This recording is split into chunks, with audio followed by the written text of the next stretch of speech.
Hello, can you hear me? I'm Kristen, Tom's oldest child, and I've been asked to take a few minutes to capture the essence of Tom Rolfes. I think most of you will agree this is quite a difficult task. After all, how do you capture lightning in a bottle? Oh, sorry.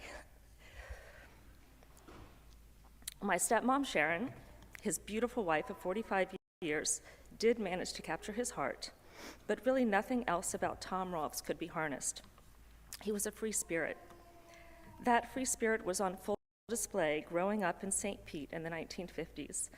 Dad was the oldest of 6 children, and my grandma and grandpa often described him as a handful. They would tell stories of his antics, like when he painted the neighbor's dog blue as a little boy, or in high school when he snuck out and absconded with the family car to go to Triplets, the local drive-in burger joint, and in an attempt to hide the evidence, he set the record for backward laps around the parking lot to reverse the mileage. As far as we know, that record still stands. In addition to his mischievous side, Dad was a brilliant mind and just seemed to understand the most complex topics. He entered the pre-med program at Florida State University and later studied molecular biophysics, doing cancer research with an acclaimed professor. He was even published in the European Journal of Cancer. He could explain anything. I actually framed a piece of paper he used to sweetly illustrate and describe temperature conversions to my boys one time. But in spite of his academic and intellectual success, life had a different path in store for him. In the early 70s, we moved to Hickory Hill Farm in Quincy. And for those of you who were not part of that time in our lives, this was a paradise to me. A hippie commune filled with sustainably focused, super fun young adults, dogs, chickens, honeybees, a couple of cows, and a horse named Fred. And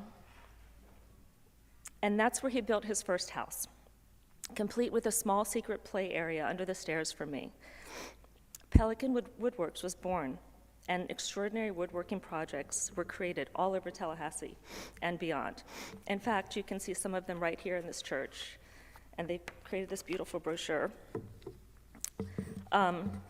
Many of you will agree, Tom Rolfes was the life of every party. He loved to laugh and make others laugh. He never met a practical joke or a Hawaiian shirt he did not like. There are so many stories, like leaving plastic dog dew in your bed when you would stay over, or slowly rolling down the passenger window if you were naive enough to go through the car wash with him. His brother, my Uncle Jimmy, was often a victim of Dad's jokes and would be happy to share some other colorful anecdotes with you in the garden later, or in the room later.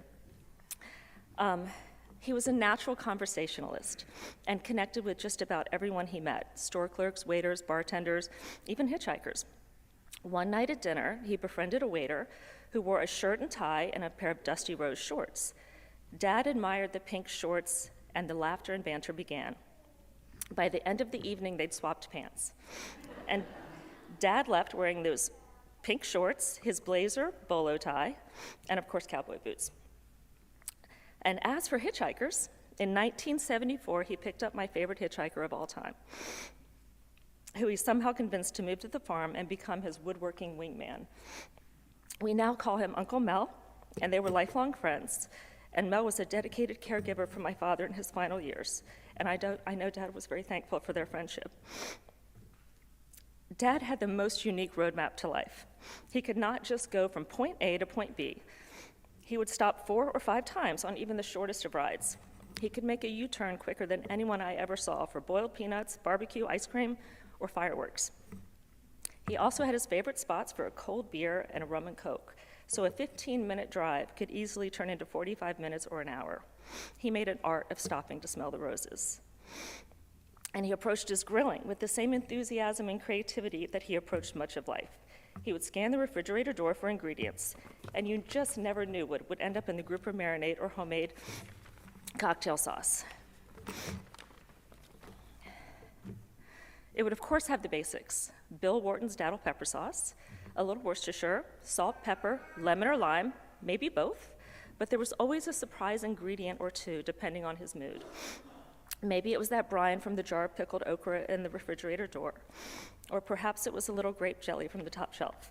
You just never knew what would capture his imagination, but he had to break the rules a little bit, and it always turned out amazing. So we've covered some key aspects of my dad's essence. He was creative, brilliant, a free spirit, had a wonderful, sometimes mischievous sense of humor, and he really loved a life between point A and B. But I think the most important thing about Tom Rolfes that we can all agree on is he had so much room in his heart and love and was so full of life. He was truly empowered by his family and his friendships. Until the latter part of his life, when his health started to fail, he was never too tired or too busy to make time to do special things for his family and loved ones. When my brother Lyle showed an interest and aptitude for music, Dad converted the attic into a music studio for him and his friends. My sister Marnie, also known as Jay Bird, loves birds, and he helped her scout troop build bird feeders as their project one year. When my boys Jack and Reed were little, he created handmade woodworking kits and came up to New York to show them how to assemble them. We still have those little stools, and I always think about how much effort it took for him to create that beautiful memory for them. I know many of you have similar stories. I am so thankful that he was able to get to know my husband John, Marnie's husband Danny, and Lyle's wife Christina, who have completed our family. Even though he did not get to meet adorable Adelina, who was born this summer, he loved singing songs with Marnie's son Elliot. And just as an aside, he would sing often, and with much gusto and delightfully off-key. Sharon loved that he had a song for every occasion.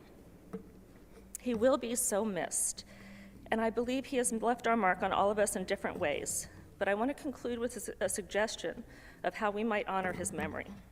Let's all just try to put a little bit of that Tom Rolfes essence into our own lives. Let's try to be more conscious of smelling the roses between points A and B. Let's all try to be a little tiny bit more irreverent and laugh or sing a little louder. Maybe we all do something unexpected, like add a random ingredient to a marinade recipe, or wear the most colorful Hawaiian shirt to our next social outing. But most of all, let's live our lives to the fullest every day and make time for those who are special to us. However you choose to remember my dad is up to you, but I believe we could all use some of his energy and zest for life in our own lives.